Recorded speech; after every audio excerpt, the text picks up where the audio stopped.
Napakasakit isipin na kung sino pa ang nagsisikap bumangon para sa may sakit niyang kapatid, siya pa ang pagkakaisahan at pagbibintangang nagnanakaw dahil lang sa matinding inggit.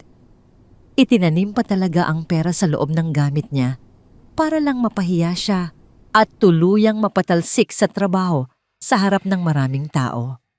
Ganito na ba talaga kawalang puso ang ilan ngayon na pati ang dangal ng isang taong wala ng ibang sandigan ay handang gipitin para sa sariling interes? Halika, ikukwento ko sa iyo kung anong klaseng gulo ang hinarap niya. Isang matalim na irap at marahas na pagtulak ang sumalubong kay Gloria pagtapak pa lamang niya sa pintuan ng Las Hermanas Resto. Muntik na siyang matumba at sumubsob sa mapunong sahig nang sadyain siyang banggain ng isang serbidorang may makapal na pampaganda. Isang mapanguyam na ngiti ang sumilay sa labi ng babae na may pangalang Michelle sa kanyang uniforme. Tiningnan nito si Gloria. Mula ulo hanggang paa, tila nandidiri sa kupasing daster at basang tsinelas na suot ng matanda. Malakas at maarte itong nagsalita na nagsasabing hindi raw sila nagpapapasok ng mga namamalimos, lalo na at kakasagsagan ng ulan. Imbes na lumaban yumuko lamang si Gloria at dahan-dahang naglakad patungo sa pinakasulok na mesa malapit sa basurahan. Hindi niya pinansin ang masasakit na salita. Sa totoo lang eksakto ito sa kanyang plano. Si Gloria ay 58 taong gulang at siya ang nagmamay-ari ng buong prangkisa ng Las Hermanas. Mula sa iisang maliit na karinderya sa palengke 3 dekada na, ang nakalilipas itinayo niya ang isang imperyo ng mga restauran na nakakalat sa buong Maynila. Subalit sa mga nakaraang buwan napansin niya ang nakababahalang pagbagsak ng kita at ang sunod-sunod na pag-alis ng mga empleyado sa sangay na ito. Hindi nagsisinungaling ang mga numero, ngunit hindi rin nito sinasabi ang buong katotohanan. Upang malaman kung bakit namamatay ang isang negosyo, kailangan mong maglakad sa sarili mong sahig nang walang nakakakilala sa iyo. Inilapag ni Gloria ang kanyang luma at basang bag sa upuan. Ang hangin sa loob ng restauran ay mabigat amoy mantika at pinaghalong pawis. Maingay ang paligid dahil sa mga customer na nag-aapura. Ngunit sa kabila ng gulo, isang pamilyar na sistema ng pang-aabuso ang agad na nakita ng kanyang mga mata. Sa likod ng kaha nakaupo ang manager na si Edwin. Isa siyang lalaking nasa 40 anyos, medyo may kalakihan ng tiyan at ang muka ay kakikitaan ng kayabangan ng isang taong sanay na pinagsisilbihan. Wala siyang ginagawa kundi mag-scroll sa kanyang telepono. Kapag may nagrereklamong customer, dahil sa tagal ng pagkain, hindi siya tumatayo para humingi ng paumanhin. Sa halip malakas siyang sumisigaw upang utusan ang mga tauhan niya na tila ba mga aso ang kanyang kinakausap. Napailing si Gloria. Ang kapangyarihan ay talagang lumalason sa utak ng mga taong hindi pinaghirapan ang kanilang posisyon. Ngunit sa gitna ng kapabayaan ni na Edwin at Michelle, may isang bulto na walang tigil sa paggalaw. Isang binatilyong hindi lalagpas sa 19 na taong gulang. Ang kanyang name tag ay may nakasulat na Enzo ginuhit lamang gamit ang itim na panulat sa isang pirasong masking tape. Manipis ang pangangatawan ng bata, basa ng pawis ang kanyang noo at ang kanyang puting uniforme ay may mga mantsa na ng tuyo at sarsa. Pinagmasdan ni Gloria ang bawat kilos ng binata. May kakaibang bilis at husay si Enzo. Habang nagpupunas ng isang mesa, nagagawa nitong saluhin ang isang nahuhulog na baso mula sa kabilang upuan nang hindi gumagawa ng eksena. Nang magalit ang isang matandang customer dahil hilaw ang itlog na naihain dito, hindi nakipagtalo si Enzo. Mahinahon siyang humingi ng paumanhin, ipinaliwanag nang maayos ang pagkakamali sa kusina at mabilis na pinalitan ng pagkain. Nawala ang galit ng customer at napalitan ng pasasalamat. Ginagawa ni Enzo ang trabaho ng 3 tao, habang si Michelle ay nakatambay sa gilid at Nakikipagtsismisan sa kahera si Enzo, ang sumasalo ng lahat ng naiwang mesa. Nakikita ni Gloria ang matinding pagod sa mga mata ng binata. Ang mga balikat nito ay bahagyang nakayuko, tila ba may mabigat na pasanin na higit pa sa mga tray ng pagkain na kanyang binubuhat. Bumalik sa gunita ni Gloria ang sarili niyang nakaraan. 4 na dekada na ang nakararaan. Siya rin ay isang dalagitang walang makain na tutulog sa mga bangko sa labas ng simbahan sa Quiapo. Alam niya ang itsura ng isang taong nagtatrabaho hindi para umasenso, kundi para mabuhay sa susunod na 24 oras. Ang takot na mawalan ng trabaho ay nakaukit ng malalim sa bawat galaw ni Enzo. Pagsapit ng tanghalian, lalong dumami ang tao. Bumuhos ang malakas na ulan sa labas, kaya mas maraming tao ang sumilong at kumain sa loob ng restaurant. Dumoble ang ingay ng mga kubyertos at ang mga sigawan mula sa kusina.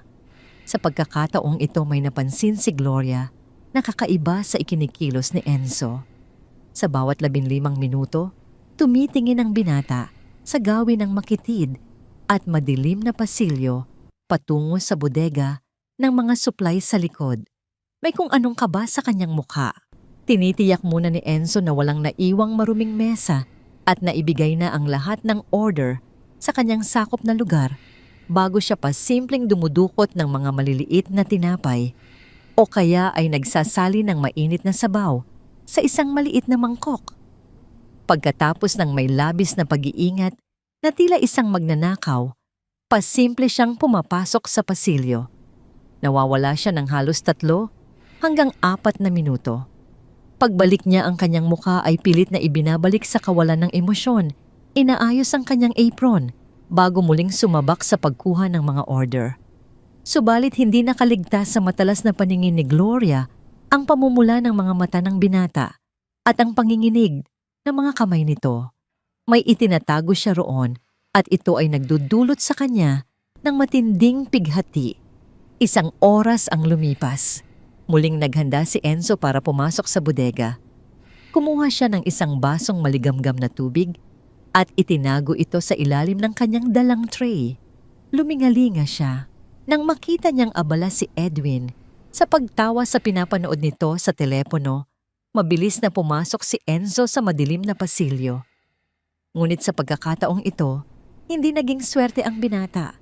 Nang maiwan ng walang nag-aasikaso ang isang mesa sa kabilang dulo na dapat sana ay sakop ni Michelle, nagreklamo ang isang customer. Dahil ayaw ni Michelle na siya ang mapagalitan, mabilis siyang lumapit sa kaha. Ininguso ni Michelle ang direksyon ng bodega at bumulong ng mga mapanirang salita kay Edwin. Ipinagdiinan niyang kanina pa, pabalik-balik si Enzo roon at nagtatago upang iwasan ang trabaho. Iniangat ni Edwin ang kanyang paningin mula sa telepono.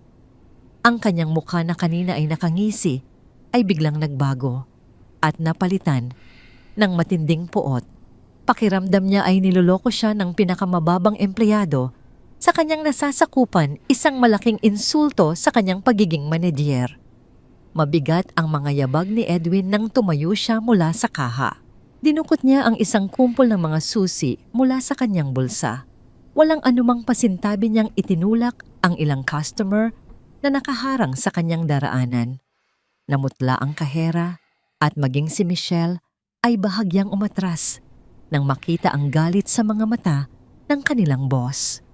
Ang buong restaurant ay nagsimulang balutin ng tensyon.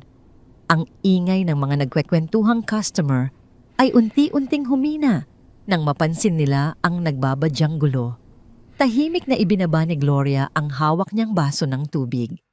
Ang kanyang mga mata ay nanatiling nakatutok sa likod ni Edwin. Alam niya kung ano ang hitsura ng isang abusadong taong nakahanap ng dahilan para manakit ng kapwa. Ang yabag ng manager ay parang pagbilang ng oras patungo sa isang pambihirang sakuna. Huminto si Edwin sa mismong tapat ng pinto ng bodega. Hinawakan niya ang seradura at pinihit ito, ngunit nakakandado iyon mula sa loob. Ang kanyang panga ay nagtagis sa labis na galit. Sa loob ng kanyang sariling restaurant, may isang hamak na serbidor na naglakas loob na magkandado ng pinto. Itinaas ni Edwin ang kanyang kanang paa, iniatras ng bahagya at humanda para sa isang marahas na pagpasok na yayanig sa buong establishmento.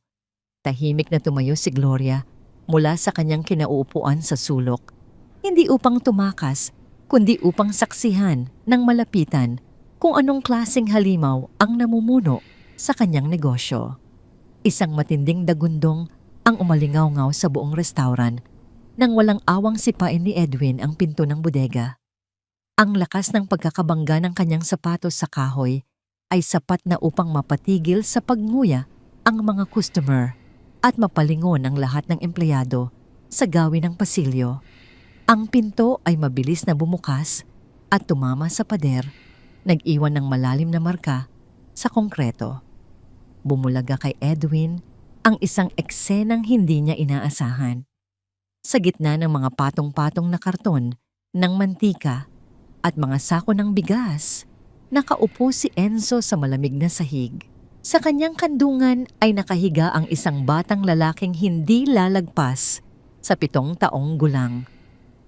Ang bata ay nakabalot sa isang manipis na tuwalyang pamunas ng restaurant na puno ng pawis at namumutla ang mukha. Ang kanyang dibdib ay mabilis na umaangat baba sa bawat paghinga-tanda ng matinding lagnat at hika. Pilit sinusubuan ni Enzo ng maligamgam na tubig ang kapatid na si Leo, ngunit ang mga labi ng bata ay nanginginig at hirap na hirap lumunok.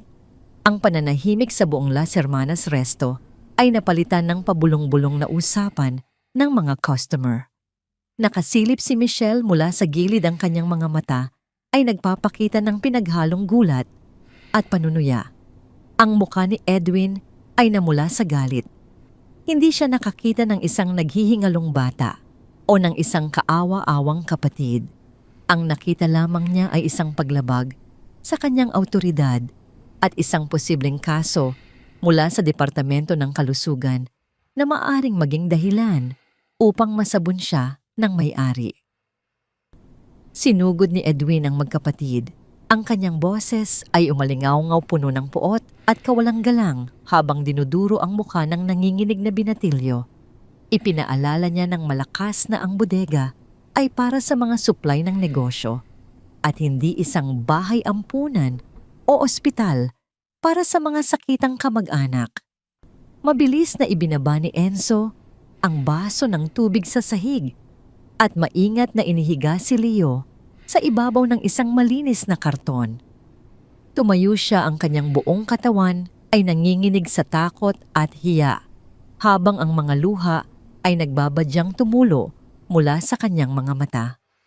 Sa kabila ng kaba, ang boses ni Enzo ay nanatiling mababa at puno ng pagmamakaawa. Ipinaliwanag ni Enzo na pinalaya sila ng kanilang tiya Carmen noong madaling araw. Wala na silang ibang matutuluyan. Namatay ang kanilang mga magulang at inangkin ng kanyang tiyahin ang kaisa-isang perang natitira sa kanila. Wala siyang pera para ipagamot ang kapatid o ibayad sa mag-aalaga rito habang siya ay nagtatrabaho. Ibinaba niya ang kanyang dignidad at nakiusap kay Edwin na hayaan na lang siyang tapusin ang kanyang shift para makuha niya ang kanyang sahod ngayong araw. Kailangan niya ang pera para maibili ng gamot si Leo. Ngunit ang pagmamakaawa ni Enzo ay parang pumasok sa kabilang tainga at lumabas sa kabila. Lalo pang nag-init ang ulo ni Edwin. Pakiramdam niya ay ginagamit ni Enzo ang emosyon para pagtakpan ang pagkakamali nito. Para kay Edwin, ang paliwanag ay isang paglaban. Dahil sa matinding inis at pagnanasang magpakita ng kapangyarihan sa harap ng iba pang empleyado, marahas na inabot ni Edwin ang baso ng maligamgam na tubig na inilapag ni Enzo at itinapon ito sa sahig. Ang tubig ay tumalsik sa sapatos ni Enzo at sa gilid ng hinihigaan ni Leo. Umikot ang baso bago tuluyang nabasag sa malamig na semento. Bahagyang napasigaw ang ilang customer na malapit sa pasilyo. Si Leo na nanlalambot dahil sa lagnat ay lalong nanginig at nagtago ng kanyang mukha sa braso ni Enzo. Mabilis na niyakap ni Enzo ang kapatid, ginagawang pananggalang ang sariling katawan laban sa anumang marahas na hakbang pa ng kanyang manager. Tinawag ni Edwin ang atensyon ng buong restaurant. Ang kanyang boses ay mapanlait sinasabing hindi raw sila organisasyon ng kawanggawa. Kung gusto raw ni Enzo ng simpatiya, doon daw ito pumunta sa mga politiko. Ipinagdiinan niya na ginagamit ni Enzo ang oras ng kumpanya para mag-alaga ng bata at isinasa panganib nito ang kalinisan ng mga pagkain. Bago pa man makapagsalita muli si Enzo para ipagtanggol ang sarili na hindi niya nilapitan ang lugar ng mga pagkain, ibinagsak ni Edwin ang pinakamabigat na salita. Kumbinsido na si Edwin. Wala nang pakialam sa paliwanag. Idineklara niyang si Sante na si Enzo simula sa oras na yon. Inutusan niya ang binata na kunin ang kanyang mga basura at agad na lumaya sa loob ng 5 minuto. Binalaan niya ito na kapag hindi pa sila umaalis, tatawag siya ng mga pulis para ireklamo sila ng pagpasok ng walang permiso sa restricted area. Ang katahimikan na sumunod ay nakabibingi. Walang naglakas loob na magsalita mula sa mga kasamahan ni Enzo sa trabaho. Maging si Michelle ay tanging pagtataas lamang ng kilay ang ginawa habang pinapanood ang nagaganap. Si Enzo ay nanatiling nakaluhod sa tabi ni Leo. Ang kanyang panga ay nagtagis at ang kanyang mga mata ay napuno ng luha na pilit niyang pinipigilan. Wala na siyang trabaho. Wala siyang pera at may sakit ang kaisa-isa niyang pamilya. Dahan-dahan, sa kabila ng panghihina, binuhat ni Enzo si Leo. Ipinatong niya ang ulo ng kapatid sa kanyang balikat. Hinawakan ng mahigpit ang nanginginig nitong likod at nagsimulang maglakad palabas ng bodega. Hindi siya tumingin kay Edwin ni kina Michelle na nakamasid. Pinanatili niya ang kanyang paningin. Nang diretso tangan ang natitirang dignidad ng isang taong ginagawa ang lahat para mabuhay. Nang marating nila ang pintuan ng Las Hermanas, ang ulan sa labas ay kasalukuyang bumubuhos ng napakalakas at ang langit ay madilim na parang gabi. Tumayo saglit si Enzo sa may pintuan, huminga ng malalim at tinakpan ang ulo ni Leo gamit ang kanyang sariling braso bago tuluyang humakbang palabas sa kalagitnaan ng matinding bagyo. Ang lamig ng hangin ay agad na yumakap sa kanila, ngunit mas malamig ang pakiramdam ng pagtataboy ng mundo sa kanila. Habang pinapanood ng lahat ang kaawa-awang pag-alis ng magkapatid, isang figura ang dahan-dahang tumayo mula sa madilim na sulok ng restaurant. Iniwan ni Gloria ang kanyang basong tubig sa mesa. Ang kanyang mukha na kanina ay nagmamasid lamang ay nagpapakita ngayon ng isang nag-aapoy na determinasyon. Ang kanyang mga mata ay tumalim na katutok nang direkta sa mayabang na si Edwin na kasalukuyang nagpapagpag ng kamay at nag-uutos na linisin ang nabasag na baso sa bodega. Pinulot ni Gloria ang kanyang luma at basang bag at sa bawat mabigat na hakbang niya patungo sa kaha, ang hangin sa loob ng restaurant ay tila nag-iba ng direksyon. Wala nang atrasan. Ang panahon ng pananahimik at pagmamasid ay tapos na. Panahon na para sa pagtutuos.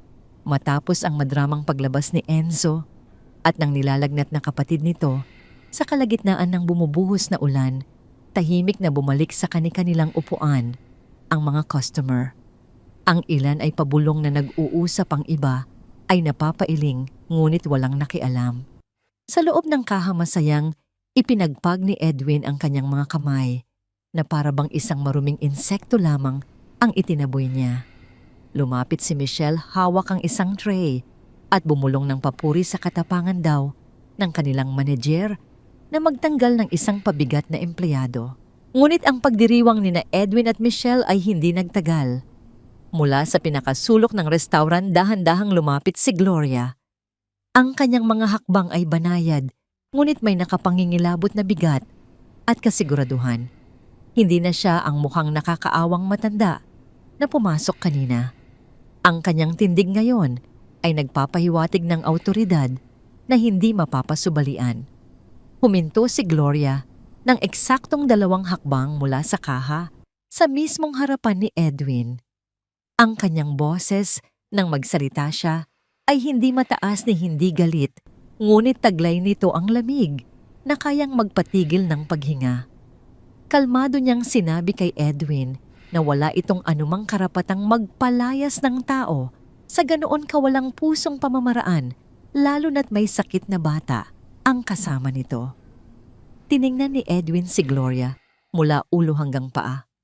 Isang malaking pagkutya ang gumuhit sa mukha ng manager nang makita ang kupasing duster at basang tsinelas ng matanda. Para kay Edwin, isa lamang itong nanghihingi ng limos na nakapasok sa kanyang teritoryo at nagmamarunong pa. Tahasang tinawanan ni Edwin si Gloria.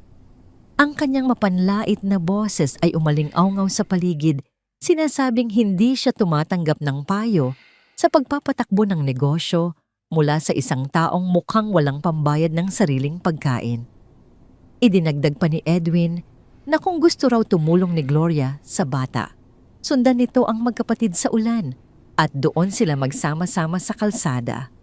Lihim na napangiti si Michelle sa likuran pabor sa pang-iinsulto ng kanyang boss. Hindi nagbago ang ekspresyon ni Gloria. Walang galit, tanging pagkaawa sa kahangalan ng taong nasa kanyang harapan. Dahan-dahan niyang ibinaba ang kanyang luma at basaang bayibasabak sa ibabaw ng makinis na counter. Binuksan niya ito nang walang pagmamadali. Mula sa loob, inilabas niya ang isang makapal na pitaka na gawa sa pinakapinong balat. Ang unang bagay na inilapag niya sa harap ni Edwin ay isang makintab na platinum corporate card. Sumunod doon ay ang kanyang opisyal na identification card kung saan nakalimbag sa malalaking gintong letra ang pangalan ng nag-iisang tagapagtatag at pangulo ng kumpanyang nagmamay-ari ng buong Las Hermanas. Ang nangisi ni Edwin ay biglang natunaw.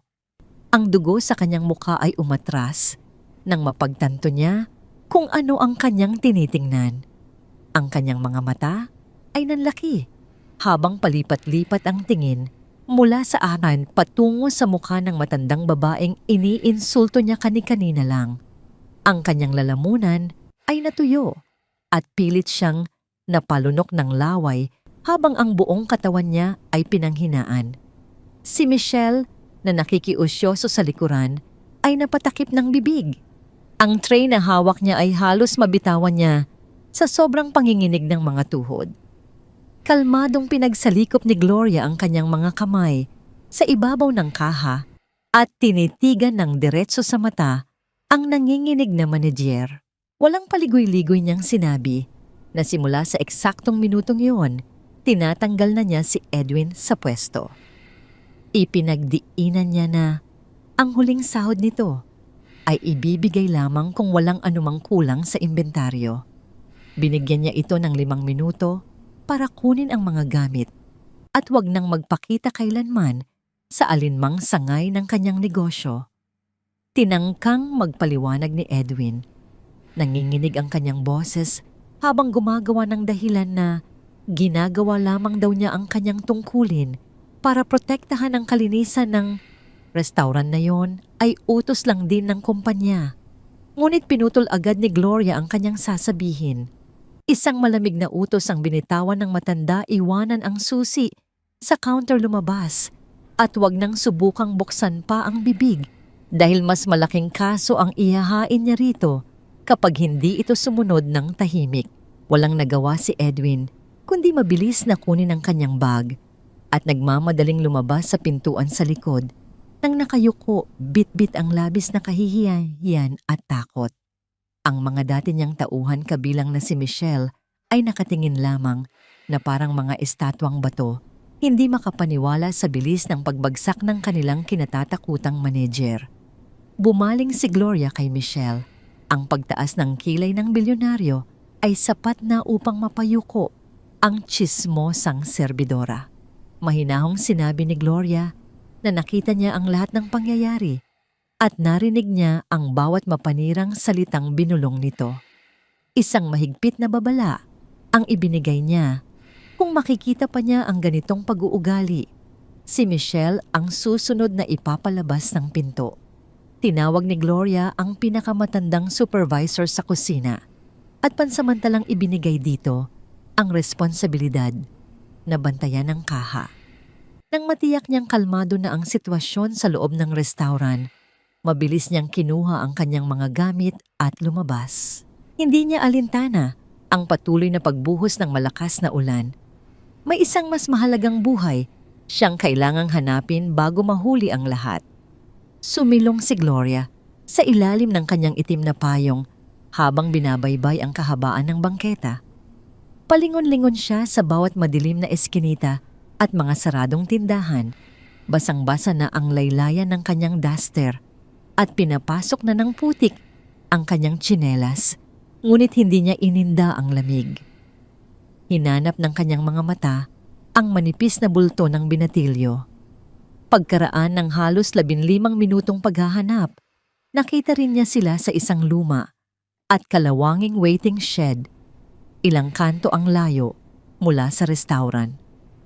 Doon sa gitna ng kadiliman at lamig, nakaupo si Enzo. Mahigpit na mahigpit ang yakap niya kay Leo na tuluyan nang nawalan ng malay dahil sa taas ng lagnat. Ang katawan ng bata ay mainit na mainit, subalit patuloy sa panginginig. Nakayuko si Enzo sa ulo ng kapatid. Ang kanyang mga balikat ay walang tigil sa pag-alon. Umiiyak ang binatilyo. Nang walang lumalabas na tunog, itinatago ang sariling paghihinagpis sa takot na baka lalong matakot ang kanyang kapatid. Tumayo si Gloria sa mismong tapat ng waiting shed. Ang tubig ulan mula sa kanyang payong ay tumutulo sa paligid nila. Dahan-dahan niyang ibinaba ang payong at itinapat ito sa magkapatid upang silungan sila mula sa walang awang hagupit ng bagyo. Nang maramdaman ni Enzo na wala nang pumapatak na ulan sa kanila, marahan niyang iniangat ang kanyang mukha. Puno ng luha at pagtataka ang kanyang mga mata nang makita niya ang matandang babae na ininsulto ni Michelle kanina. Hindi niya alam kung ano ang ginagawa nito roon. Tahimik na umupo si Gloria sa tabi ni Enzo. Hinawakan niya ang nanginginig na balikat ng binata gamit ang kanyang mainit na kamay. Ang kanyang mga mata ay puno ng matinding pag-unawa at pag-asa. Mahinahon niyang sinabi kay Enzo na hindi sila nag-iisa. Hiningi niyang buhatin nito ang kapatid at sumama sa kanya ngayon din dahil kailangan na nilang dalhin si Leo sa ospital bago lumala ang lahat. Sa pagkakataong yun, naramdaman ni Enzo ang isang pamilyar na init, ang uri ng init na huling naramdaman niya nung nabubuhay pa ang kanyang mga magulang. Wala na siyang lakas upang magtanong. Sa gitna ng matinding dilim ng kanyang buhay, tinanggap niya ang kamay na iniaabot ng isang estranghero na nagligtas sa kanila mula sa putikan. Ang amoy ng malinis na koton at gamot ang unang sumalubong sa kamalayan ni Leo. Dahan-dahan niyang iminulat ang kanyang mga mata at bumungad sa kanya ang isang malawak na silid na pinaliliwanagan ng malambot na ilaw. Ang lamig ng aircon ay hindi nakapananaig dahil sa makapal at malinis na kumot na nakabalot sa kanyang maliit na katawan. Wala na ang amoy ng lumang karton at pinaghalong mantika ng bodega. Para siyang nasa loob ng isang panaginip. Sa labas ng salamin ng VIP room, nakatayo si Enzo. Pinagmamasdan niya ang kanyang nakababatang kapatid na tahimik na nakahiga habang may nakakabit na swero sa kamay nito upang ibalik ang nawalang sigla. Ang dibdib ni Enzo ay punong-puno ng halong kaluwagan at matinding pangangamba. Ligtas na si Leo at unti-unti nang bumababa ang lagnat nito ayon sa doktor, ngunit ang bigat ng katotohanan ay patuloy na bumabagabag sa isipan ng binatilyo. Ibinaling ni Enzo ang kanyang paningin sa gawin ng nurse's station. Naroon si Gloria. Suot pa rin ang kupasing duster na nabasa ng ulan, ngunit nakatayo ng may buong dangal. Iniaabot ng matanda ang kanyang makintab na corporate card sa kahera upang bayaran ang lahat ng gastusin sa ospital nang walang anumang pagdadalawang isip.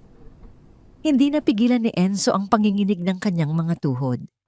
Isang napakalalim na utang na loob ang unti-unting bumabalot sa kanyang pagkatao.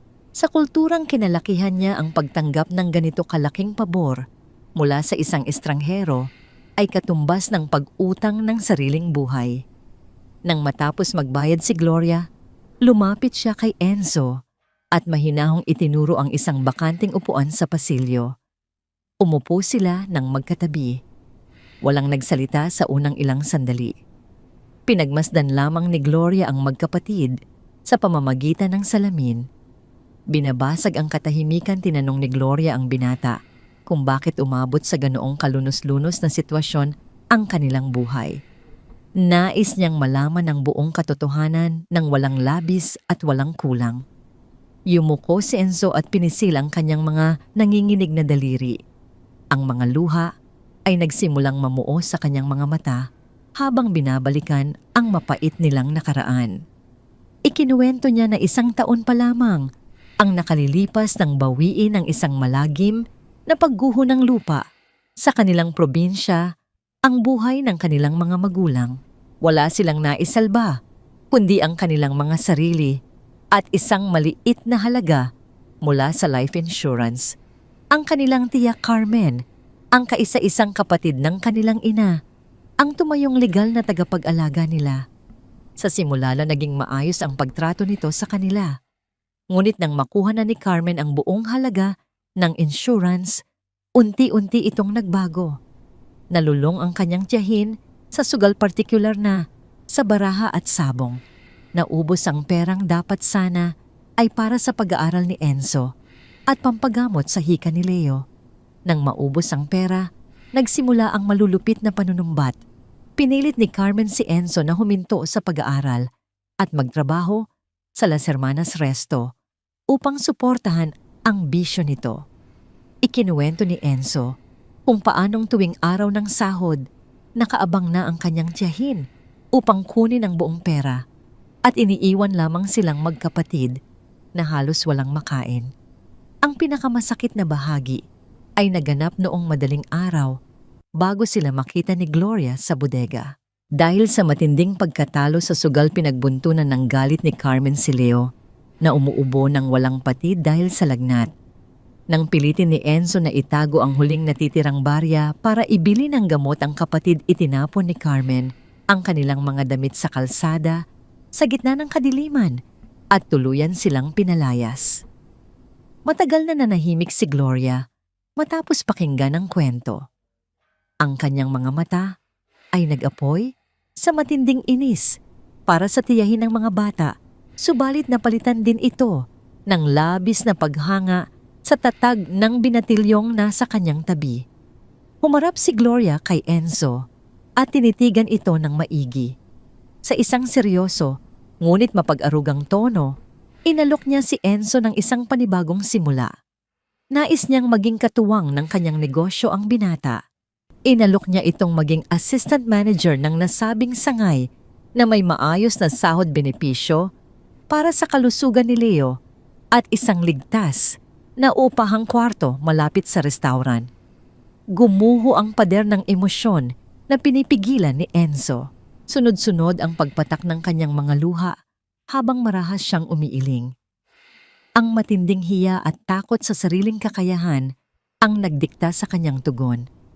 Ipinaliwanag niyang hindi siya nakapagtapos ng pag-aaral at wala siyang alam sa pamamahala ng negosyo. Natatakot siyang baka masira lamang niya ang negosyong pinaghirapan ni Gloria, lalo na at batid niyang hindi siya irerespeto ng mga dati niyang kasamahan.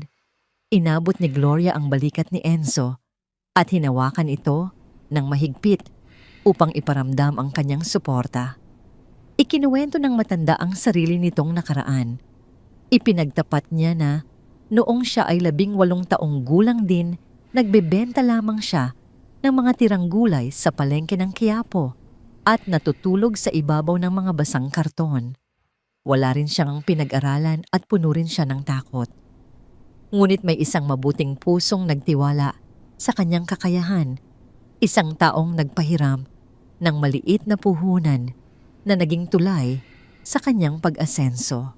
Ipinaalala ni Gloria kay Enzo na ang takot ay para lamang sa mga taong mayroon pang natitirang kayamanang pwedeng mawala.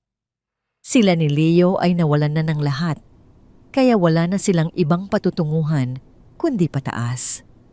Idinagdag niya na ang nakita niya sa bodega, ang pag-aalaga ni Enzo sa kanyang mesa, ang pagiging mahinahon nito sa mga galit na customer at ang walang kondisyong pagmamahal nito sa kapatid, ang mga tunay na katangian ng isang magaling na manager. Ang mga teknikal na bahagi ng negosyo ay madaling matutunan, ngunit ang mabuting puso at determinasyon ay hindi maituturo sa kahit na anong paaralan. Lumingon si Enzo sa silid ni Leo. Nakita niya ang mapayapang mukha ng kanyang kapatid. Naalala niya ang lamig ng ulan at ang panginginig ng bata sa loob ng bodega. Napagtanto niyang hindi na niya pwedeng hayaang maulit ang ganoong kahirapan. Para sa buhay ng kanyang kapatid, handa siyang lumaban at harapin kahit ang pinakamatinding hiya o takot. Pinahid ni Enzo ang kanyang mga luha gamit ang likod ng kanyang palad. Tiningnan niya ng tuwid si Gloria at buong pusong tinanggap ang alok nito. Ipinangako niya na hinding-hindi niya sasayangin ang pangalawang pagkakataong ibinigay sa kanila. Lumipas ang 5 araw mula nang mangyari ang matinding tagpong iyon sa ospital. Naging maayos ang paggaling ni Leo at inilipat na sila sa isang malinis at ligtas na paupahang apartment na ipinaayos ni Gloria. Ngayon ay oras na upang harapin ni Enzo ang kanyang unang araw bilang isang assistant manager. Nakatayo si Enzo sa harap ng salamin ng kanilang maliit na banyo. Wala na ang maruming uniforme na may mantsa ng toyo at sabaw. Suot niya ngayon ang isang malinis at plansadong itim na polo shirt, ang opisyal na uniforme ng mga nasa pamamahala ng Las Hermanas.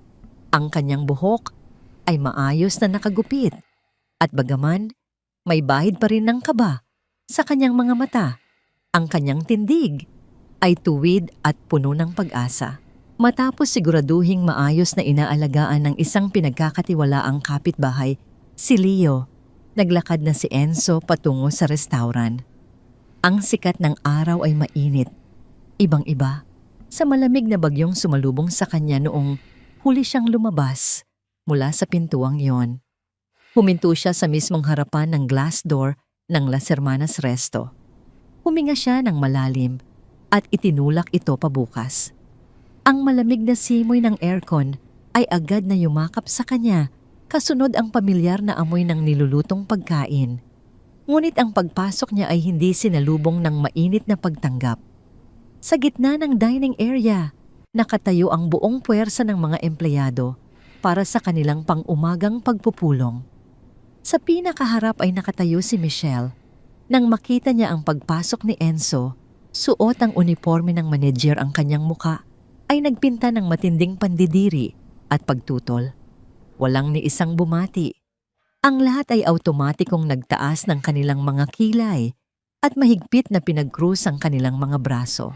Ang mga mapanuring mata ng mga dati niyang kasamahan na dating itinuturing siyang pinakamababang uri ng manggagawa ay ngayon bumubutas sa kanyang pagkatao. Ang katahimikan sa loob ng restaurant ay mabigat at puno ng pagbabanta. Naintindihan agad ni Enzo ang mensaheng nais nilang iparating. Ang laban niya upang iahon ng kapatid ay tapos na, ngunit ang digmaan upang makuha ang respeto ng mga taong pilit siyang hinihila pababa ay kakanagsisimula pa lamang. Ang unang linggo ni Enzo bilang assistant manager ng Las Hermanas Resto ay parang paglalakad sa ibabaw ng nagbabagang uling. Bawat hakbang niya ay pinagmamasdan at bawat desisyon niya ay kinukwestiyon ng mga dati niyang kasamahan. Ang matinding katahimikan na sumalubong sa kanya noong unang araw ay mabilis na napalitan ng mga patagong pag-atake. Nang pumasok si Enzo sa kusina, isang abalang Martes abala ang lahat sa paghahanda para sa pananghalian.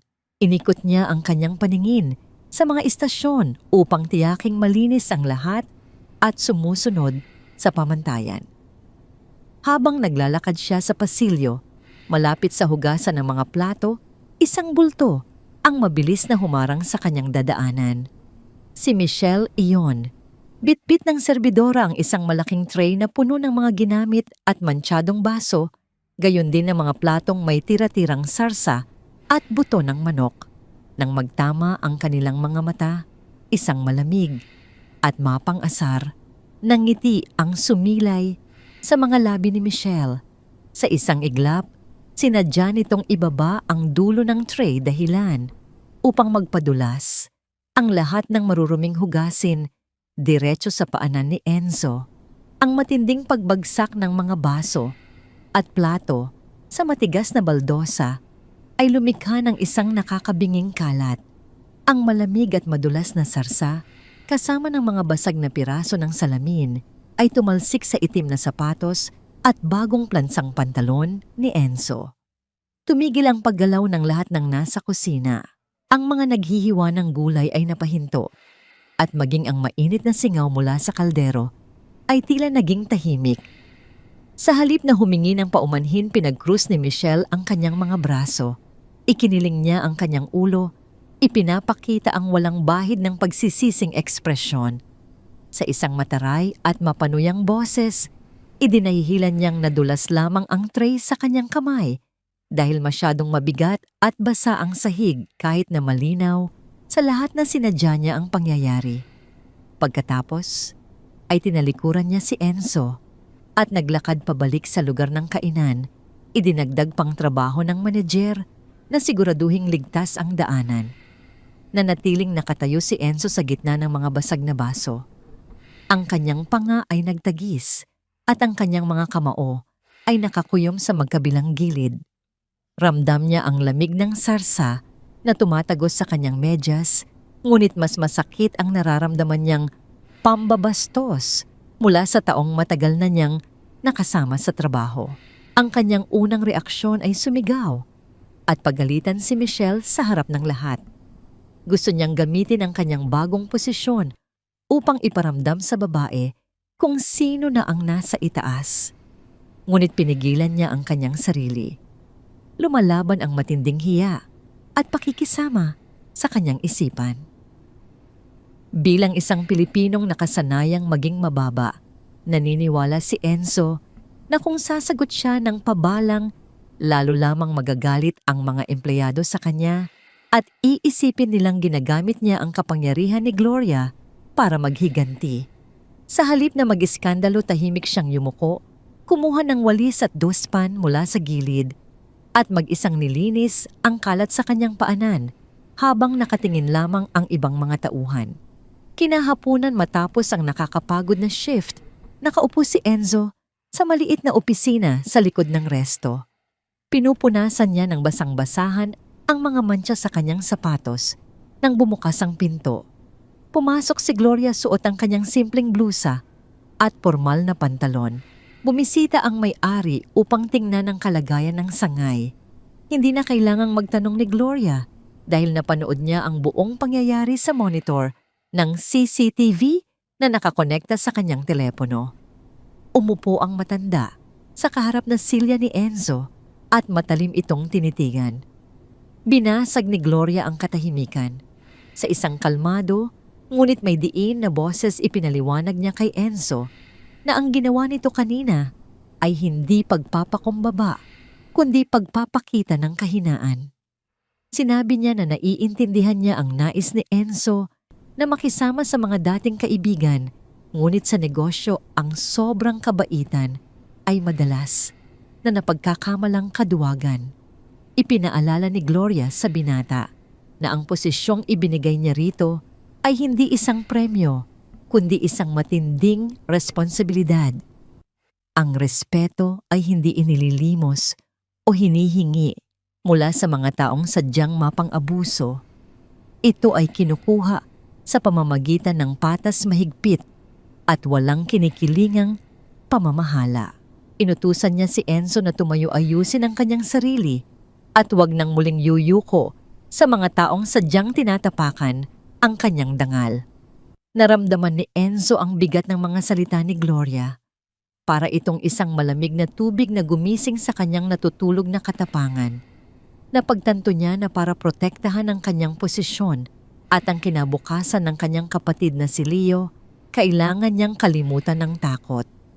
Kailangan niyang buwagin ang pader ng inggit sa pamamagitan ng paninindigan bilang tunay na leader ng sangay.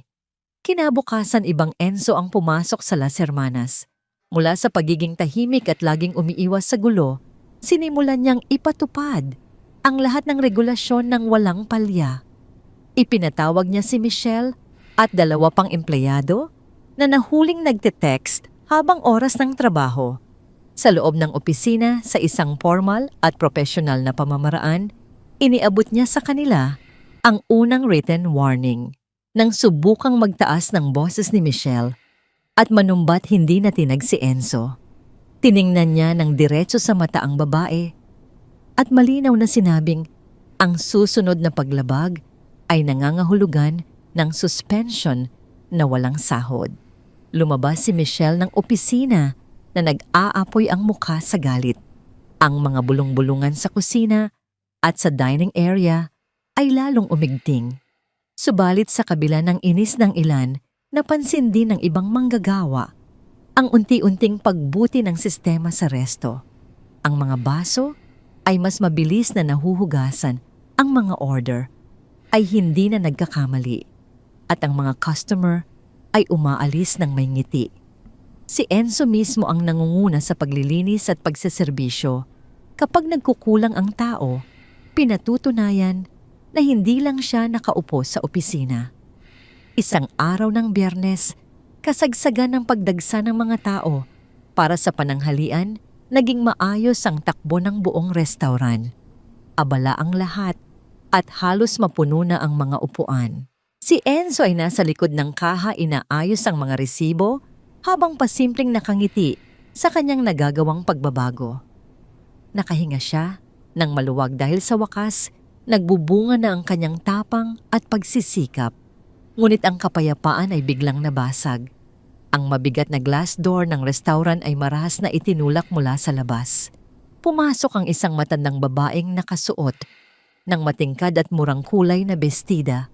Ang mukha ay nakakunot sa matinding puot at ang buhok ay magulo.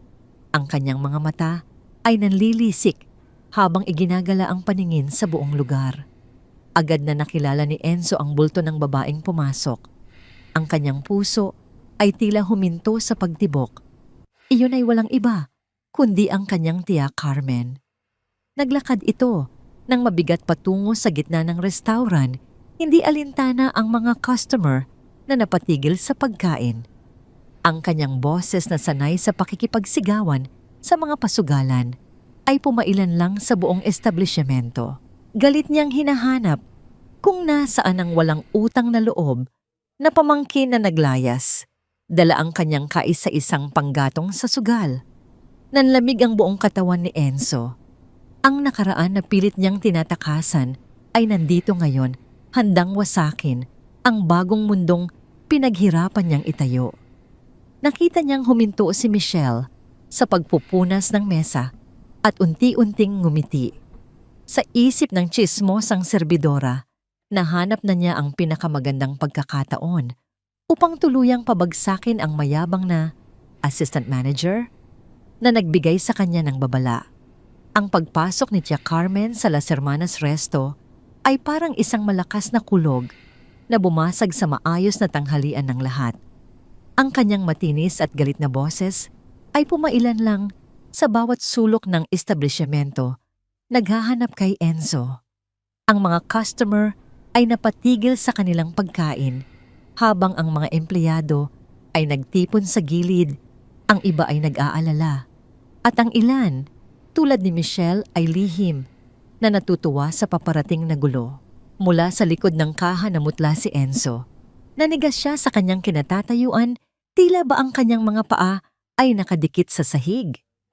Alam niya kung ano ang pakay ng kanyang tiyahin. Isang linggo na ang nakalipas mula nang huli niya itong makita at batid niyang nag-aabang na ito sa kanyang sahod. Naisip niyang tumakbo at magtago sa opisina, ngunit alam niyang Mas malaking gulo ang idudulot nito kapag nagwala si Carmen sa harap ng lahat. Huminga siya ng malalim, pinilit na pakalmahin ang nanginginig niyang kalamnan at matapang na lumabas mula sa kaha upang harapin ang babaeng sumira sa kanilang buhay. Dahan-dahan siyang naglakad patungo sa gitna ng dining area. Ang bawat hakbang niya ay parang milya ang layo dahil sa mga matang nakatutok sa kanya. "Tia, ano pong ginagawa niyo rito?" Mahinahon at magalang na tanong ni Enzo. Sinisikap na ibaba ang boses upang hindi na makatawag pa ng karagdagang atensyon. "Pwede po ba tayong mag-usap sa labas? Marami pong kumakain." Ngunit huli na ang lahat nang makita ni Carmen ang pamangkin na nakasuot ng malinis na uniforme ng manager, lalong nag-apoy ang galit sa kanyang mga mata. Sa isip niya umaasenso na si Enzo habang siya ay naghihirap at baon sa utang sa sugal. Ang galit ay mabilis na naging pisikal. Bago pa man makaiwas si Enzo, isang malakas at matunog na sampal ang dumapos sa kanyang pisngi. Ang lakas ng impact ay sapat upang bahagyang mapaatras ang binata. Isang pulang marka ng kamay ang agad na namuo sa kanyang mukha. Natahimik ang buong restaurant. Ang tanging maririnig na lamang ay ang mahinang tunog ng mga kubyertos na ibinaba ng mga customer sa kanilang mga plato. Sinimulan na ni Carmen ang kanyang matinding eskandalo. Sumisigaw ito, isinusumbat ang lahat ng di umano'y sakripisyo niya sa pag-aalaga sa magkapatid. Pinalabas niyang siya ang biktima, isang kaawa-awang tiyahin na tinalikuran ng isang walang utang na loob na pamangkin. Ipinagsigawan niya na si Enzo ay nagtatago ng pera at ipinagkakait ang tulong na dapat ay para sa kanya. Hindi na nakapagtimpi si Enzo. Ang sakit ng sampal ay hindi sa sakit ng mga kasinungalingang naririnig niya. Sumagot siya, ngunit pinanatili pa rin ang paggalang sa kanyang boses. Ipinaalala niya sa tiyahin na inubos nito ang lahat ng pera ng kanilang mga magulang at sila ang pinalayas nito sa sarili nilang tahanan. Nang marinig ito ni Carmen, mas lalo siyang nagalit. Itinuro niya ang maliit na opisina sa likod kung saan alam niyang naglalaro si Leo. Nagbanta siyang kukunin niya ang bata dahil siya pa rin ang legal na tagapag-alaga nito. Sa puntong yon nawala ang lahat ng pagtitimpi ni Enzo. Ang imahe ng kanyang kapatid na nanginginig sa lagnat sa loob ng bodega ay bumalik sa kanyang isipan. Isang matinding galit ang pumalit sa kanyang takot. Hinarangan niya ang daan ng kanyang tiyahin at matapang na sinabing hinding-hindi niya hahayaang mahawakan pa nito si Leo. Nagsimula ang tulakan. Pilit na sumusugod si Carmen habang si Enzo ay buong lakas na nakatayo. Ginagawang pader ang kanyang sarili upang protektahan ang kapatid. Sa gilid nakangisi si Michelle habang lihim na kinukuhanan ng video ang buong pangyayari gamit ang kanyang telepono. Para sa kanya ito na ang katibayan na hindi karapat-dapat si Enzo sa posisyon. Nang akmang sasabunutan na ni Carmen si Enzo, isang malakas at may autoridad na boses ang pumutol sa guluhan. "Tigilan niyo yan!" Mula sa pintuan ng restaurant pumasok si Gloria. Casual siyang nakasuot ng pang-opisina at sa likuran niya ay nakatayo ang dalawang unipormadong security guard ng gusali. Napahinto si Carmen. Tiningnan niya si Gloria mula ulo hanggang paa at minaliit ito. Inakala niyang isa lamang itong matandang customer na nakikialam. Ngunit hindi nagpatinag si Gloria. Naglakad siya palapit sa kanila at huminto sa pagitan nina Enzo at Carmen. Tinitigan niya ng diretso sa mata ang tiyahin. Ang lamig sa mga mata ni Gloria ay sapat na upang bahagyang kilabutan ang matapang na si Carmen. Kalmadong ipinakilala ni Gloria ang kanyang sarili bilang may-ari ng buong negosyo at bilang pansamantalang legal na taga-suporta ng magkapatid na Enzo at Leo. Ipinagdiinan niyang anumang gulo sa loob ng kanyang establishmento ay may katapat na parusa. Subalit hindi pa rin natakot si Carmen. Ipinagmalaki niyang siya ang tunay na kamag-anak at may karapatan siya sa mga bata. Isang matipid na ngiti ang sumimilay sa labi ni Gloria. Inilabas niya ang kanyang telepono at ipinakita kay Carmen ang isang mensahe mula sa kanyang abogado. Malinaw na nakasaad doon ang mga posibleng kasong isasampa laban sa kanya: child abuse, physical assault at pagnanakaw ng insurance money. Namutla si Carmen. Ang kanyang tapang ay biglang nawala na parang bula. Hindi niya inaasahan na mayroong maimpluwensyang tao na handang ipagtanggol ang mga pamangkin na itinuring niyang basura. Nagsimulang manginig ang kanyang mga labi at ang kanyang galit ay napalitan ng takot. Humarap si Gloria sa mga security guard at itinuro si Carmen. Inutusan niya ang mga ito na palayasin ang babae at siguraduhing hindi na ito muling makakatapak sa alinmang sangay ng kanyang negosyo. Binalaan ni Gloria si Carmen na sa susunod na manggulo ito, hindi na lang mga gwardiya ang haharap dito, kundi mga pulis na may dalang warrant of arrest. Walang nagawa si Carmen kundi magpadala sa mga gwardiya. Habang kinakaladkad palabas, nagbitaw ito ng huling banta. Tinitigan niya si Enzo ng may matinding puot at sumumpang babalikan niya ito at pagsisisihan ng binata ang araw na kinalaban siya nito. Nang mawala na si Carmen, bumalik ang katahimikan sa restaurant. Inutusan ni Gloria si Michelle na itigil ang pagbivideo at bumalik sa trabaho kung hindi ay isasama niya ito sa mga papalabasin. Mabilis na itinago ng serbidora ang kanyang telepono at nagkunwaring naglilinis ng mesa. Naiwang nakatayo si Enzo sa gitna ng lahat, ang kanyang pisngi ay namumula pa rin sa sakit ng sampal. Lumapit si Gloria at hinawakan ang kanyang balikat. Tiningnan niya ang binata nang may pag-aalala at sinabing kailangan nilang maging mas handa. Alam nilang pareho na ang banta ni Carmen ay hindi dapat baliwalain. Ang tunay na laban para sa kapayapaan ng magkapatid ay malayo pa sa pagtatapos. Matapos ang insidente sa tiyahin ni Enzo, isang bagong uri ng katahimikan ang bumalot sa Las Hermanas Resto. Hindi na ito ang katahimikan ng pagtutol, kundi ang katahimikan ng paggalang na unti-unting nabubuo. Nakita ng mga empleyado ang paninindigan ni Enzo at higit sa lahat ang suporta ni Gloria. Para sa kanila, si Enzo ay hindi lang basta isang itinalagang manager, kundi isang taong karapat-dapat ipaglaban. Isang araw, habang abala ang lahat sa pag-aayos ng stock sa bodega, nahuli ni Enzo si Michelle na pinagbubuntunan ng galit ang isang baguhang dishwasher. Sinisigawan ito ni Michelle, tinatawag na tamad at walang kwenta dahil sa isang maliit na basong nabasag. Ang mukha ng baguhan ay maputla at ang kanyang mga kamay ay nanginginig sa takot.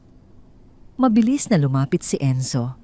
Sa isang mahinahon, ngunit matatag na tinig, pinatigil niya si Michelle. Ipinaliwanag niya sa serbidora na ang lahat ay nagkakamali at ang pagkasira ng isang baso ay hindi katumbas ng pagwasak sa dangal ng isang tao. Nagulat si Michelle sa pagiging prangka ni Enzo. Walang naglakas loob na kausapin siya nang ganoon sa buong panunungkulan ni Edwin. Ibinigay ni Enzo ang kanyang formal na written warning kay Michelle. Ipinagdiinan niya na sa susunod na mag-aabuso ito ng kapangyarihan o mananakit ng kapwa, agad siyang sisantihin at ihaharap sa kaso. Hindi niya alintana ang matalim na irap ni Michelle o ang matinding puot na gumuhit sa mukha ng babae.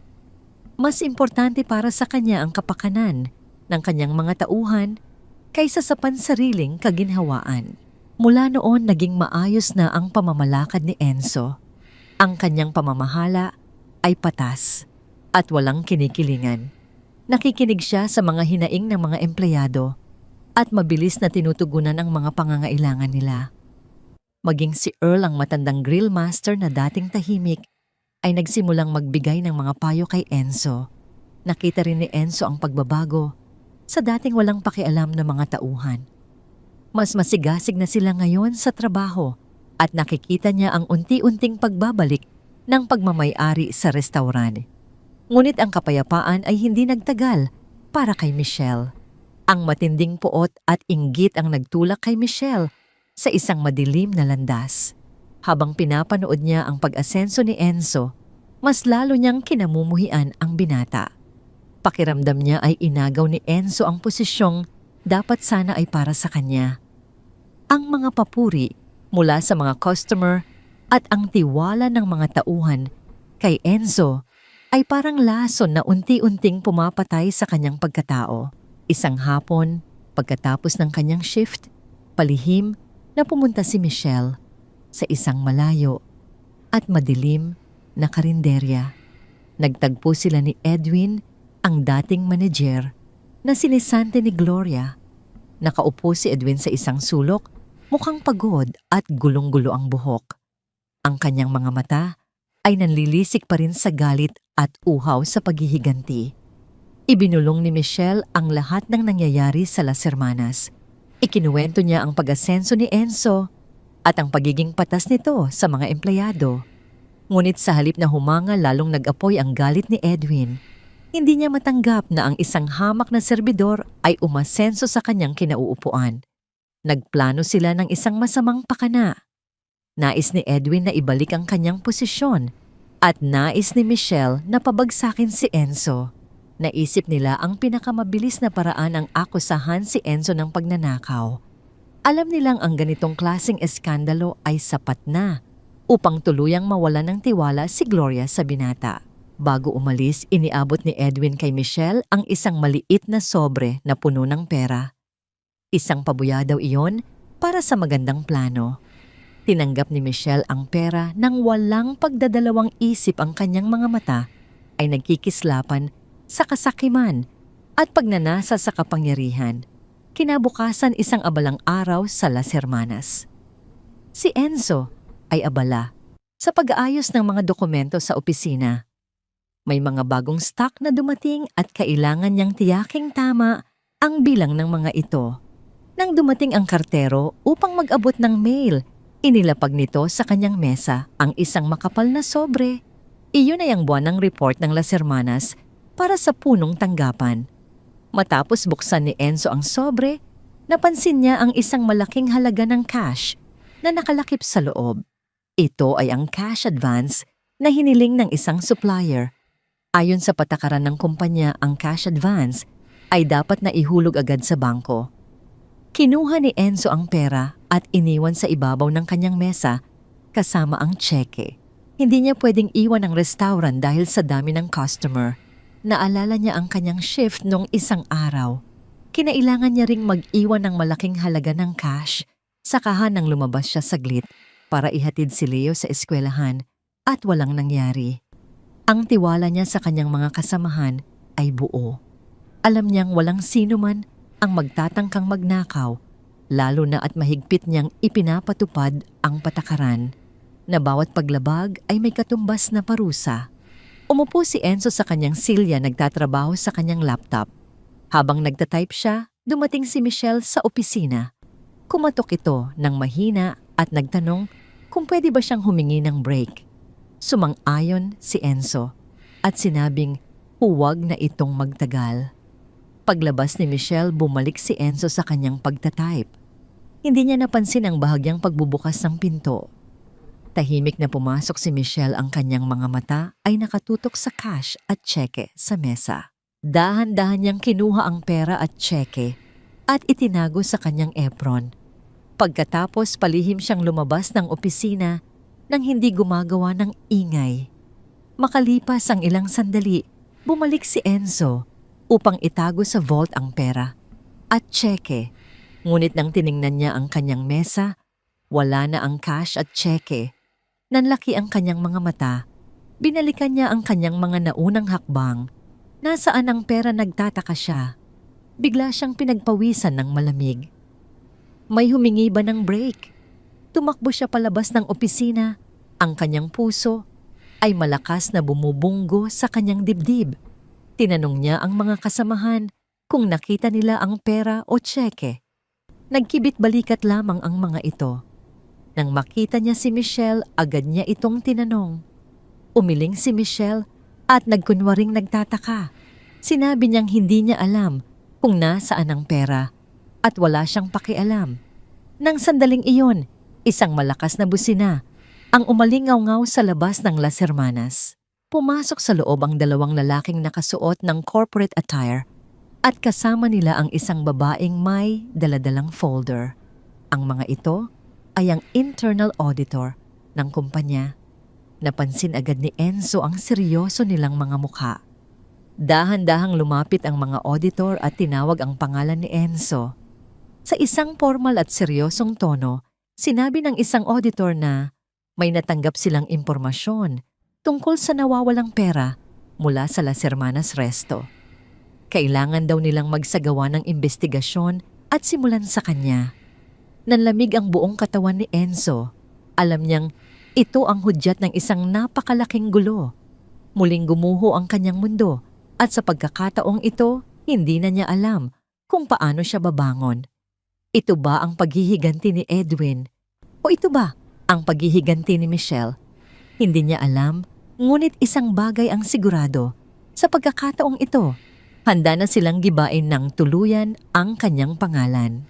Ang pagdating ng mga internal auditor ay parang malamig na simoy ng hangin na nagpatahimik sa buong Las Hermanas Resto. Nakatayo ang tatlong auditor. Sa gitna ng dining area, ang kanilang mga mukha ay seryoso at walang emosyon. Ang isa sa kanila, isang babaeng may matulis na salamin, ang nagsimulang magsalita. Sa isang formal na boses, sinabi niyang may natanggap silang ulat tungkol sa nawawalang pera mula sa kaha at mga transaksyon na hindi na itala. Ang mga mata ng auditor ay agad na bumaling kay Enzo. Walang ano-ano, ipinatawag siya upang pumasok sa opisina. Sa loob ang mesa ay puno ng mga financial reports, inventaryo at iba pang dokumento. Ang puso ni Enzo ay malakas na bumubunggo sa kanyang dibdib. Pilit niyang pinapakalma ang kanyang sarili, ngunit ang matinding takot na baka mawala na naman ang kanyang trabaho ay nagbabanta sa kanyang isipan.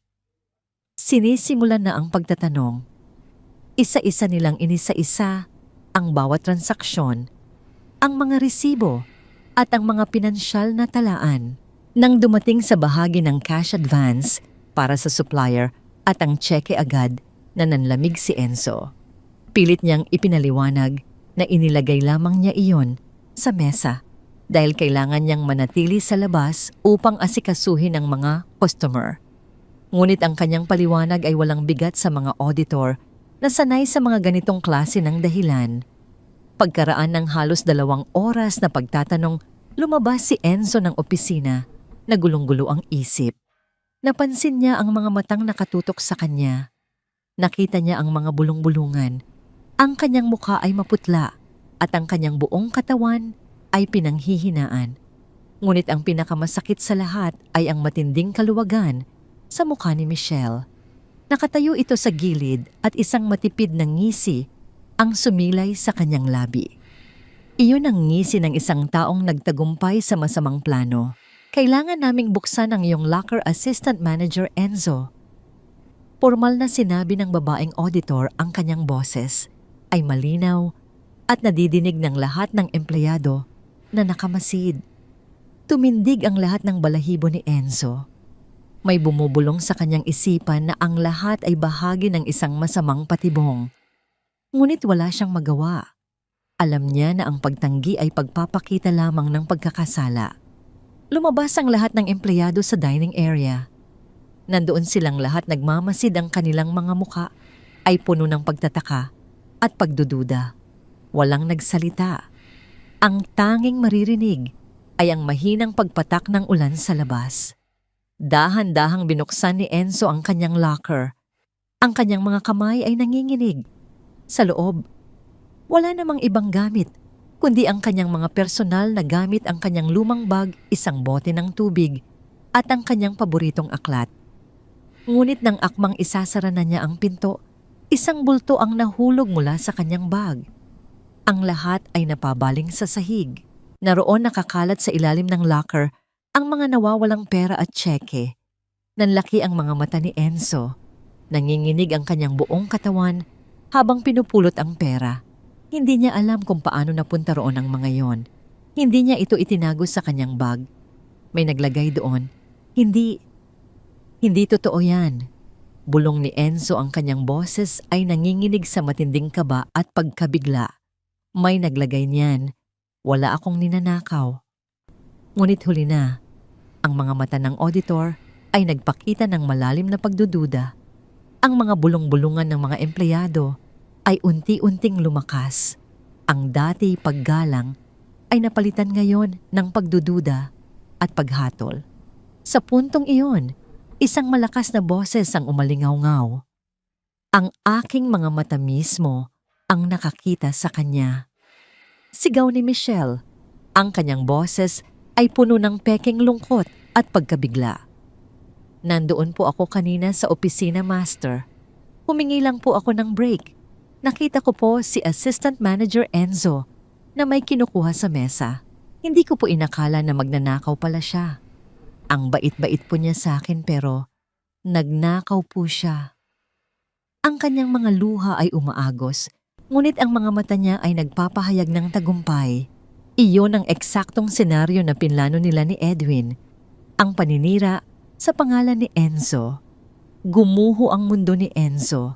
Hindi niya na alam kung paano ipagtatanggol ang kanyang sarili. Ang lahat ay nakatutok sa kanya, ang kanilang mga mukha ay puno ng pagkamuhi at pagdududa. Alam niyang nawala na ang lahat ng pagtitiwala na pinaghirapan niyang itayo. Hindi na lamang ang kanyang trabaho ang mawawala, kundi ang kanyang pangalan at ang kinabukasan nila ni Leo. Ang kanyang puso ay masakit na masakit. Pakiramdam niya ay nadismaya niya si Gloria, ang taong nagbigay sa kanya ng pangalawang pagkakataon. Ang taong nagtiwala sa kanya kahit walang-wala siya. Sa gitna ng kaguluhan, isang pamilyar na busina ng kotse ang umalingaw-ngaw sa labas. Pumasok si Gloria sa restaurant. Kasama niya ang isang abogado at ilang individual na may formal na suot. Ang kanyang mukha ay seryoso, ang kanyang mga mata ay nanatiling kalmado. Ngunit may bahid ng pagkadismaya. Ang mga mata ni Gloria ay agad na bumaling kay Enzo, na kasalukuyang nakatayo sa tabi ng locker. Ang kanyang mga kamay ay nanginginig habang hawak ang mga perang di umano'y ninakaw niya. Ang kanyang mukha ay puno ng awa at sakit. Ngunit nang makita niya ang mga luha ni Michelle, isang kakaibang ekspresyon ang sumilay sa kanyang mukha. Lumapit si Gloria. Sa gitna ng restaurant, ang kanyang mga mata ay nakatutok kay Michelle. Sa isang boses na kasing lamig ng yelo at walang bakas ng emosyon, tinanong niya ang serbidora kung sigurado ba ito sa mga sinasabi niya. Ang kanyang mga mata ay nagpahiwatig ng isang matinding banta na nagpatindig sa balahibo ni Michelle. Nagsimula ang huling pagtutuos. Ang tanong ni Gloria ay parang kidlat na tumama sa katahimikan ng restaurant. Ang kanyang boses na puno ng awtoridad at walang bahid ng emosyon ay nagpabalik sa lahat ng atensyon kay Michelle. Ang serbidora na kanina ay umiiyak pa at nagpapanggap na biktima ay tila nabato sa kinatatayuan. Ang mga mata niya ay nanlaki sa gulat, hindi inaasahan ang ganitong reaksyon mula sa may-ari. Ngunit ang kasakiman ni Michelle ay nanatiling nangingibabaw. Pilit niyang pinanatili ang kanyang pagpapanggap. Sumigaw siya, ipinagtanggol ang kanyang sarili at patuloy na nagsumbong na nakita niya raw si Enzo na nagnakaw. Ipinagdiinan niya na walang dahilan para magsinungaling siya at na ang lahat ay saksi sa pagkakadiskubre ng pera sa locker ng binata. Isang matipid na ngiti ang sumilay sa labi ni Gloria. Hindi siya nagsalita. Sa halip, marahan niyang inilabas ang kanyang tablet mula sa kanyang bag at ipinatong ito sa lamesa ng kaha. Walang imik na iniabot niya ang tablet sa isang auditor at inutusan itong i-play ang video. Ang buong restaurant ay nanahimik. Ang lahat ng mata ay nakatutok sa maliit na screen ng tablet. Nagsimulang umikot ang video mula sa hidden camera na nakakabit sa loob ng opisina. Ang kamerang personal na ipinakabit ni Gloria nang hindi ipinapaalam kahit kanino, kasama si Enzo noong unang araw nito sa opisina. Bumulaga sa screen ang isang malinaw na footage. Nakita si Enzo na abala sa kanyang laptop. Pagkatapos pumasok si Michelle, humingi ng break at lumabas. Ngunit nang tuluyang umalis si Enzo, dahan-dahang bumukas ang pinto. Si Michelle iyon muling pumasok. Ang kanyang mga mata ay nakatutok sa mesa ni Enzo. Maingat niyang kinuha ang perang nakalagay sa mesa kasama ang tseke. Pagkatapos, dahan-dahan niyang inilagay ang pera at tseke sa bag ni Enzo. Nang matapos ang kanyang masamang plano, mabilis siyang lumabas ng opisina at siniguradong walang nakakakita sa kanya. Ang video ay natapos. Ang dating maingay na restaurant ay biglang naging tahimik. Ang lahat ng empleyado ay nakatitig kay Michelle, ang kanilang mga mukha ay puno ng matinding pagkabigla at galit. Ang mga customer ay hindi makapaniwala sa kanilang nasaksihan. Ang kasinungalingan ni Michelle ay nabunyag sa harap ng lahat. Ang kulay sa mukha ni Michelle ay unti-unting nawala. Ang kanyang mga labi ay nanginginig at ang kanyang mga mata ay lumuluha hindi na ng peke, kundi ng tunay na takot. Pilit siyang umiling, ngunit wala nang maniniwala sa kanya. Hindi po totoo iyan. May nag-edit lang po niyan. Hindi po ako, please maniwala po kayo sa akin. Sigaw ni Michelle, ang kanyang boses ay puno ng desperasyon. Lumuhod siya sa harap ni Gloria, nagmamakaawa. Please, Master, bigyan niyo po ako ng isa pang pagkakataon. Nagkamali lang po ako. Hindi ko po sinasadya. Ngunit hindi na nagpakita ng awa si Gloria. Ang kanyang mukha ay seryoso, ang kanyang mga mata ay walang emosyon. Lumapit siya kay Michelle at sa isang boses na nagpapadama ng lamig sa lahat ng nakikinig, idineklara niya na si Santi na ang serbidora. Sinabi niya na hindi lamang mawawala ng trabaho si Michelle, kundi kakasuhan din siya ng pagnanakaw at paninirang puri. Sa pagkakataong yon, binuksan ni Gloria ang pinto ng restaurant. Sa labas nakatayo ang dalawang unipormadong pulis. Inutusan niya ang mga pulis na arestuhin si Michelle. Nagsimulang magwala si Michelle. Pilit siyang pumalag, nagmamakaawa at sumisigaw ng kanyang kawalang sala. Ngunit huli na ang lahat. Walang habag siyang kinaladkad ng mga pulis. Palabas ng restaurant, ang kanyang mga sigaw ay unti-unting humina habang siya ay inilalabas. Naiwan si Enzo sa gitna ng lahat. Nanginginig ang buong katawan. Hindi siya makapaniwala sa bilis ng mga pangyayari. Mula sa pagiging akusado, bigla siyang naging biktima. Ang bigat ng lahat ay tila nawala sa kanyang balikat. Ngunit hindi pa tapos ang drama. Nang makalabas ang mga pulis kasama si Michelle, isang lalaki ang marahas na ipinasok sa restaurant. Iyon ay walang iba, kundi si Edwin, ang dating manadier. Ang kanyang mukha ay puno ng matinding galit at pagtataka. Hindi niya inaasahan na mahuhuli siya. Sa likod ni Edwin ay ang pangatlong auditor na may hawak na telepono. Sa isang formal na boses, sinabi ng auditor na ang video na kanilang pinapanood ay may kasama ring audio recording. Malinaw na narinig sa audio recording ang pag-uusap ni na Michelle at Edwin tungkol sa kanilang plano na guluhin at siraan si Enzo. Nanlaki ang mga mata ni Edwin. Hindi niya akalain na may audio recording. Ang kanyang plano ay nabunyag at wala na siyang magagawa. Sa harap ng lahat, ipinasuot sa kanya ang posas. Sa puntong yon, isang malaking buntong hininga ng kaluwagan ang kumalat sa buong restaurant. Ang mga empleyado ay nagsimulang magpalakpakan. Lumapit ang mga customer upang batiin si Enzo. Ang kanilang mga mukha ay puno ng paghanga. Ngunit ang lahat ng atensyon ay nawala sa isipan ni Enzo. Ang tanging nakikita niya ay ang mukha ni Gloria na papalapit sa kanya. Ang kanyang mga mata ay puno ng pag-unawa, pagmamahal at matinding pasasalamat. Naramdaman ni Enzo ang isang malalim na pagpapatawad. Niyakap ni Enzo ng mahigpit si Leo. Ang bata na umiiyak na sa takot sa loob ng opisina ay agad na kumapit sa kanyang kapatid. Sa pagkakataong yon, hindi na lamang ito isang simpleng yakap. Iyon ay isang yakap na puno ng kaluwagan, pasasalamat, at pag-asang muling magsisimula ang kanilang buhay ng malinis at malaya. Pinahid ni Enzo ang kanyang mga luha. Sa gitna ng lahat ng kaguluhan, isang malalim na pakiramdam ng kapayapaan ang bumalot sa kanyang pagkatao. Alam niyang, sa pagkakataong ito, hindi na siya nag-iisa. Sa kanyang tabi ay si Gloria ang taong nagtiwala sa kanya at ang kanyang kapatid na si Leo ang taong pinakamamahal niya. Ang lahat ng paghihirap ay nagwakas na.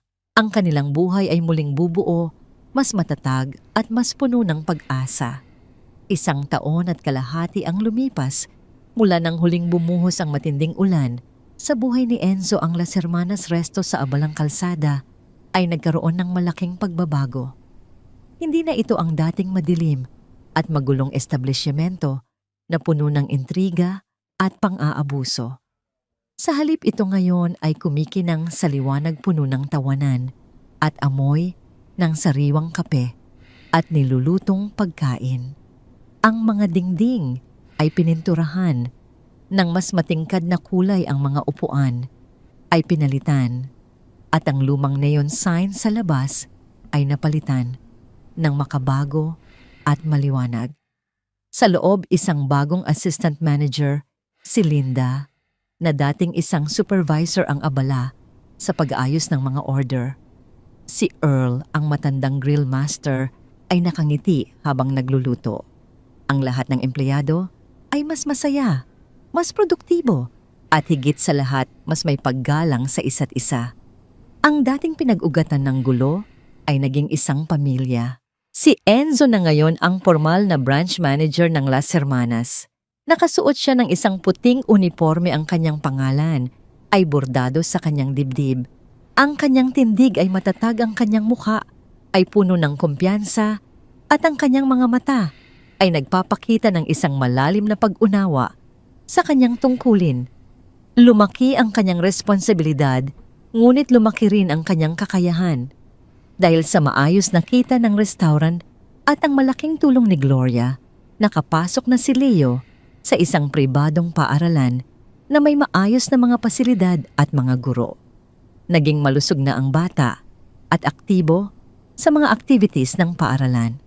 Ang tiyahin niyang si Carmen ay nakulong dahil sa kasong pagnanakaw at child abuse, habang si Edwin at Michelle ay nahanap din ang kanilang mga kaparusahan.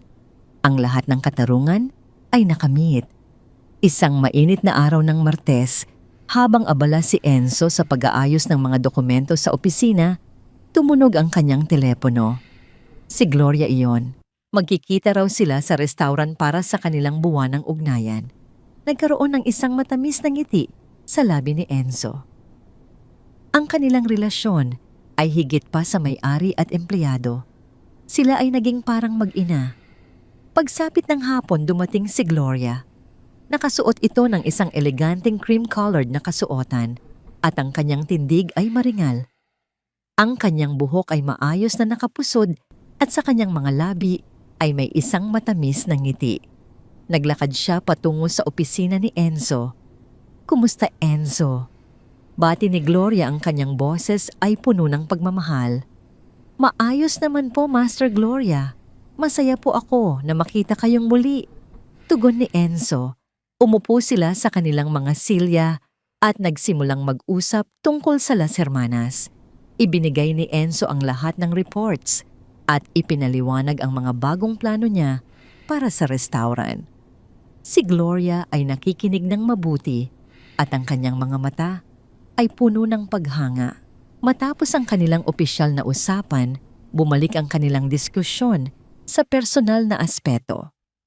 Pinag-usapan nila si Leo, ang pag-aaral nito at ang mga bagong kaibigan nito sa paaralan. Ikinuwento ni Enzo ang lahat ng tagumpay ng kanyang kapatid at ang mga hamon na kanilang nalampasan. Sa gitna ng kanilang usapan, biglang naging seryoso ang mukha ni Gloria. Tiningnan niya si Enzo ng diretso sa mata. "Enzo, naalala mo pa ba ang kwento ko tungkol sa taong nagbigay sa akin ng pangalawang pagkakataon?" Tumango si Enzo. "Opo, Master. ang babaeng nagbigay sa inyo ng puhunan sa palengke. Tama, tugon ni Gloria.